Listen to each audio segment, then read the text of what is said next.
Mike Babcock out as coach of the Toronto Maple Leafs tonight. With every mounting loss, his position became more and more tenuous. And tonight, his reign over Leafs Nation is over. The Leafs issuing a statement late this afternoon saying Toronto Maple Leafs president and alternate governor Brendan Shanahan announcing today that Mike Babcock has been relieved of his coaching duties and Sheldon Keefe has been named the club's new head coach. Rob Lutz joins us now from Global Sports. Okay, Rob, break this down for us. This felt like it was inevitable. This was going to happen at some point. Did you expect it to happen now? I think at the start of the season, the common thought was that Mike Babcock had to win at least a round in the playoffs to keep his job. And now 21 games into the season, they've lost 6 games in a row. I think they only have 2 regulation wins over the last 16. This was a team spiraling out of control.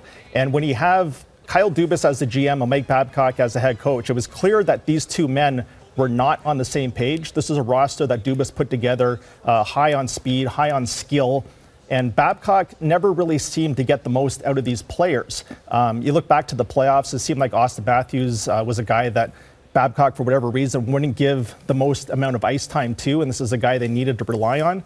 And now you bring in a guy, Sheldon Keefe, that is Dubas's guy.